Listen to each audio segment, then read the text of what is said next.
My name is Marcus Johnson, and this is my Devmountain Foundation capstone project.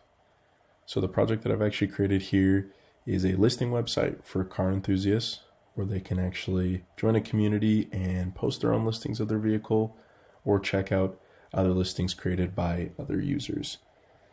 The technologies I actually used to create this website were JavaScript, Axios on the front end, Postgres, and Express on the back end to actually communicate with the Heroku database. And that database just holds all the information of the listings created by the users. And so as you can see here on the home page, it has all the information that it's getting with an axios.get method, and it's pulling that information from the database to display it here on the screen. You'll also be able to see that there is actually a make an offer button. And this button is just so that if any users are actually interested in the vehicles displayed here, they can actually submit an offer. So once I select that button, it just brings up a pop-up menu here of the required information.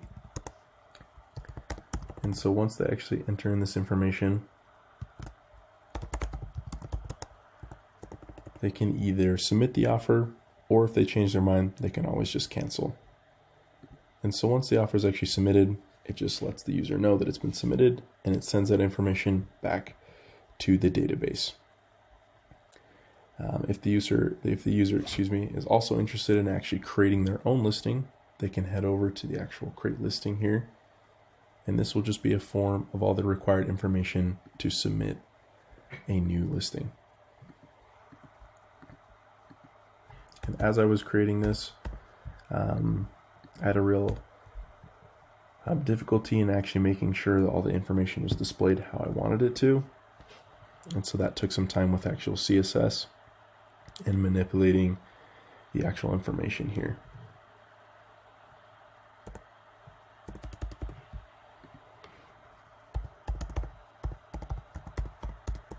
Also with the VIN number here, if the information is actually incorrect or doesn't have the correct amount of characters, it will actually notify the user saying that they need to enter in the right amount of information. So you'll see here, it will say that we don't have the correct length here. And so once we add that in, it's going to submit the listing and actually redirect us back to the home page.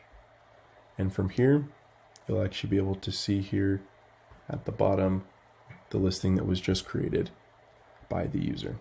So it's got the image, all the information, and then the make an offer button. I wanted to add some additional functionality here at the bottom, but that will soon come with further upkeep and just additional work on the website. I enjoyed the project overall. It was very interesting and fun to make. Definitely had some challenges, but I definitely grew in this experience. So thank you again for watching my Devmountain Foundation's presentation. And as always, stay fresh and stay blessed.